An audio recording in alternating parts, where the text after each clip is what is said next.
I think, I had a question for you about work-life balance, and I think you are in the middle of answering it, but I'll ask the question anyway so we can maybe ground this conversation more into that topic. And basically, before we met, you shared with me, you've been wanting to live a more balanced life, especially while you do juggle so many commissions and premieres. And so, what does that balance look like for you right now? You mentioned taking weekends off and setting things up like a 9 to 5. So maybe that's part of the answer, but maybe there's more. And how do you protect it when everything does start to move? Like, things get overwhelming, things move fast.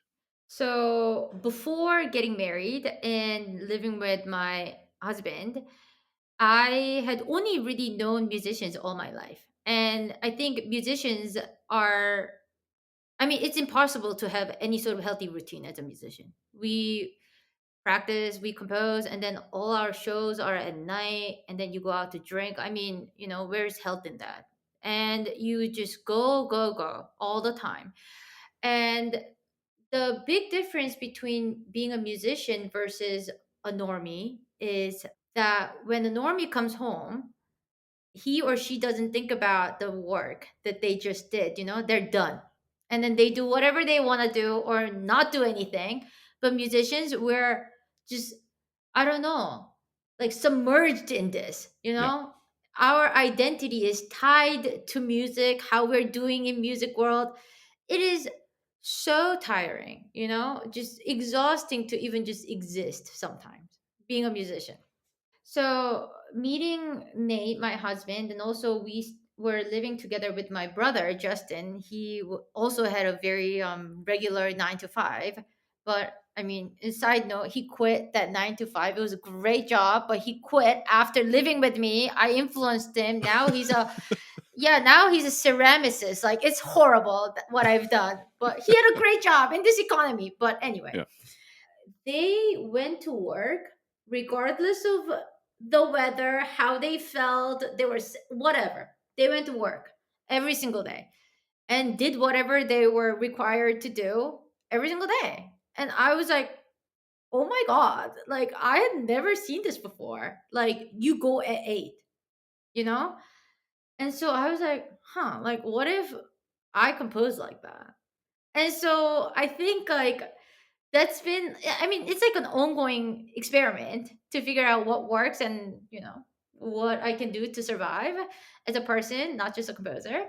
But also, I think learning and realizing that there's so much more than just the music world really helped me, because if you go through all these music schools and you just hang out with musicians all the time, music becomes life or death. I really think that, like depending on how you're doing that week, that month, career wise, performance, whatever, you can feel like the worst person in the world. And you're like, oh my God, I don't deserve to live, which is crazy. Like, why is it that like music schools like train you like that? I Right. think there should be like a reformation about this. But realizing that this isn't life or death really helped me, which like sounds crazy, but like yeah, I was like, huh, like even if I don't get as many commissions this year, I'm not a terrible person. Wow, like what a surprise. But like knowing that really helped me, and I tried not to think about my music and career after the working hours. After dinner, I try to just kind of shut off my brain a little bit. That's really helped me. And also, I used to email back before the email even came. Like I was so like connected and I was just like, okay, like what's next? But now I've trained to just like not do that and slow down a little bit in my life in many ways. And so that's also helped me. I don't know. I'm just trying to like create a little bit more breathing room. Wow, I just like had to breathe right there. But yeah. Yeah, yeah, yeah. No, I get it. And you mentioned before about how marrying someone outside of the music world has given you this new perspective and almost like a kind of peace of mind. And Yes. I'm interested in like kind of exploring this topic a little more.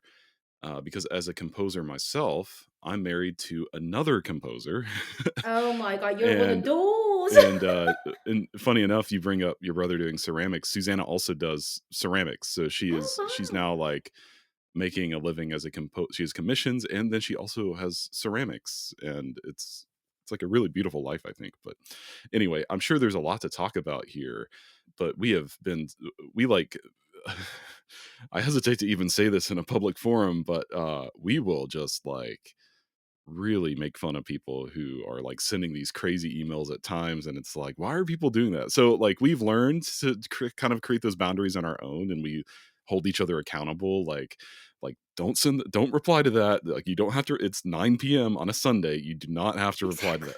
Exactly. But you're right, like the fact that we're even just like having to like, okay, I'm like, let's hold each other accountable with our boundaries, I think says a lot about like the training we all receive, right? Yes. Yeah, because you can compose, you can practice at any hour, and being a composer is basically like running a small business, right? But with no hours. And I don't think it's sustainable at all. It's no. And also, you can always teach more, you can always write more, you can always write more emails. Oh my gosh, like it's never going to be enough anyway. So I don't know. I think it's important to live your life Yeah. and do things that bring you joy, you know? Like I love cooking, I love baking. Sometimes I just have to go away from my computer and not be so connected. Yeah. If you'd like to support this work directly, Patreon is the sole source of income for Loose Leaf Transmissions. It's what makes the time, equipment, and ability to say yes to more conversations and better programming possible. And if you're not ready for ongoing support, you can also leave a one-time tip on coffee. You'll find both options at looseleaftransmissions.com/support. And thanks so much for supporting this work. So you said that your husband has helped you kind of rethink the structure of your day-to-day life, but has he changed like any way that you see your career or even like the role of music in your life? So I mean, just like seeing his routine. So he didn't help me see it. I just saw it. I Okay, was like, oh my God, how is he like it's like an living like that? accident. Exactly. It's just like I don't believe it. At first I thought he was just like joking. He goes to the gym, he works out every single morning. Like he wakes up at 6. Like what? You know, like I used to go to bed at 6. But yeah, just living life as a normal adult, I was like, wow, so this is how you do it. And you get a salary and it's nice. But yeah, I think so. He's a very musical person. So when we first met, we bonded over his passion for music. So he took opera lessons and he's a singer. He played cello growing up. So he was very involved in music and also the arts. Like he loves reading. He was in like plays. So he actually might have more performance experience than me, which is funny. I think it's also funny that because we're pursuing music as a career, sometimes I hate music. I just hate music, I love it, but sometimes this is what makes me so like suffer. And Yeah. like when I'm composing and like it's just not going well, I'm like, "Oh my god, like I hate music." But when you don't pursue it and you keep enjoying music, you end up really loving music and in like a very different way than we love music. It's just like this like love hate battle for us, but like for them, it's just like something to escape to. Oh my god, So I was like, wow, like maybe this is like also something that I can think about, like my own relationship with music. Also, just like looking at like a human level, right? What I was doing before I met Nate was absolutely unhealthy. I would write all night. So I would start around like 10 p.m. or so because I would always like have concerts to go to, or I would go out, hang out, So I would start kind of late, and I would write until I have to crash, like 6 a.m., 7 a.m., and like my brain is just done, and like my eyes are like watering. Then I'll go to sleep. Yeah. And then I would only eat like maybe once a day, drink coffee all that, like the regular composer life. And how is that good? It's just not. So yeah, I'm trying to like still create a healthy way of like living as a person and still write a lot of music. And yeah, I think it's an ongoing experiment as a composer. Do you notice? I mean, it's hard to like really measure what better means, but that's the only word I can think to use here. But do you find that your music has become better in some ways now that you're like focusing on these healthier approaches, or is that still part of the experiment?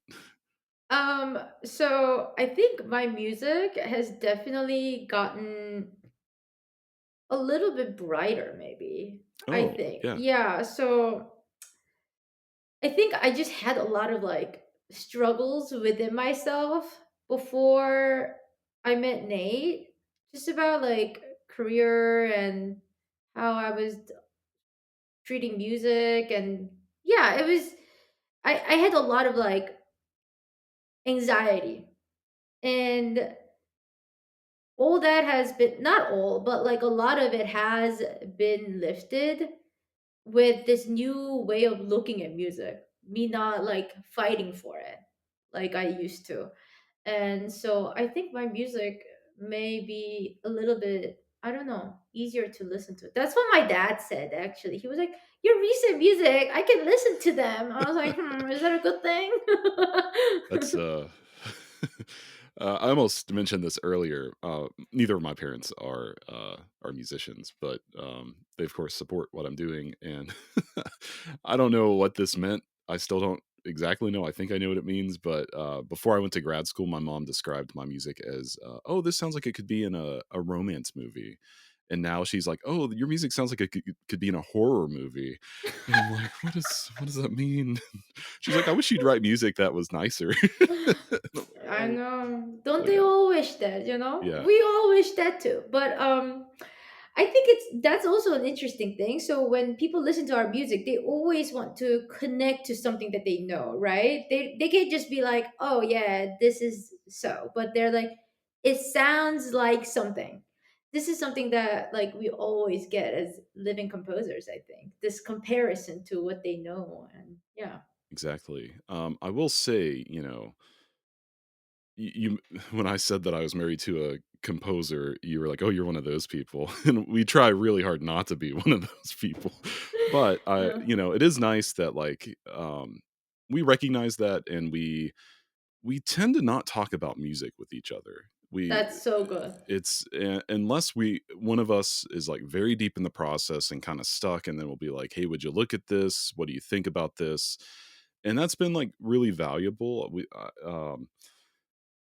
We have a friend who said that we like, "Oh, you live with a private lesson teacher," and it's like, I don't think either of us want that actually, but it is nice to, we can tap into each other if we need to. But what we are missing, which maybe you have, is you can get the perspective of someone who is not like deep in the music, and I'm sure that is just as valuable, if not more valuable.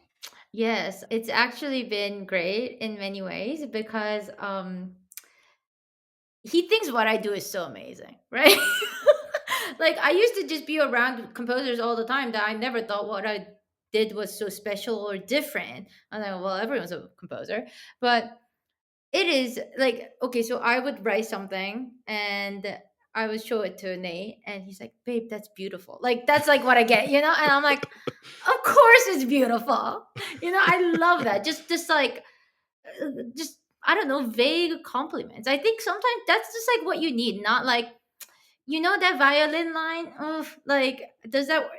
I mean, I'm thinking about the violin line anyway, so I just want somebody to be like, "You're doing great," you know. Right, right. So the world is scary out there. So I don't know. I like this like vague compliments, but sometimes he would give comments that are very sharp, because he's just a listener. So for example, I was writing this beginning of a piece and I played it for him. He was like, "Is there something else before that?" And I was like, "What Oh, do you mean?" And he was like, yeah. it didn't sound like a beginning." And I was like, "Why?" And then he was like, "I don't know, it just like started." And I was like, "Huh." And then I actually like extended a little bit with like something that like kind of like gets it going. And he was like, "Oh yeah, this sounds like a beginning." So yeah, I think it can be interesting.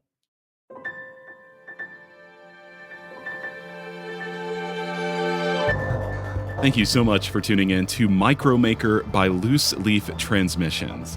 We hope you enjoyed this brief glimpse into the inner workings of the creative life.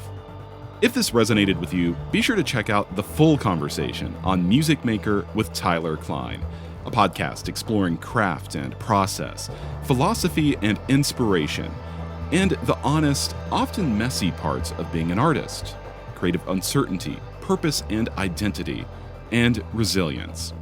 You can find Music Maker wherever you get your podcasts or by visiting musicmakerpodcast.com.